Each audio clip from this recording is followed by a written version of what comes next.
The infraspinatus is part of the rotator cuff muscles, one of the four. It laterally rotates the glenohumeral joint, adducts the glenohumeral joint, and stabilizes the head of the humerus in the glenoid cavity. The origin is the infraspinous fossa of the scapula, and it inserts at the greater tubercle of the humerus. It is innervated by the suprascapular nerve, which is C4, 5, and 6. The infraspinatus is a part of the force couple for abduction. The deltoid and supraspinatus initiate the movement, and the infraspinatus pulls the humeral head into the glenoid cavity.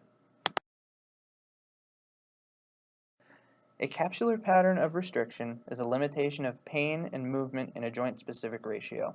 In the glenohumeral joint, the common capsular pattern is lateral rotation, followed by abduction, and then medial rotation. With infraspinatus weakness, lateral rotation is the first motion to go. This makes some activities of daily living, such as braiding your hair or combing your hair, drinking out of a water bottle or eating, or writing on a dry erase board, more difficult to do due to the limited motion. You can test the infraspinatus muscle in is prone.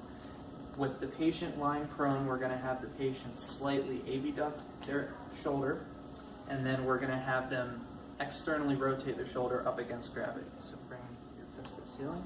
There we go. So since the patient was able to get to 90 degrees, we know they at least have a 3 out of 5 strength.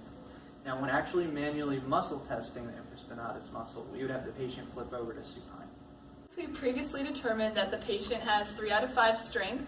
We're going to go ahead and do some manual muscle testing to determine if the patient is at a 4 or 5 out of 5 strength. And that would be being able to push against resistance. So I'm going to go ahead and take the patient's arm and abduct it. And since the infraspinatus is a lateral rotator, I'm going to provide medial rotation to the shoulder, and he's going to push against me. And I'm going to take my other hand and support the shoulder joint. So go ahead and push against me. Good.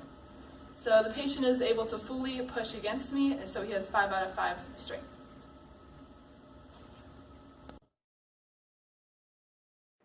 If your patient is in a wheelchair or is unable to get in a prone or supine position, you can still test the infraspinatus by keeping the arm at the side and externally rotating it.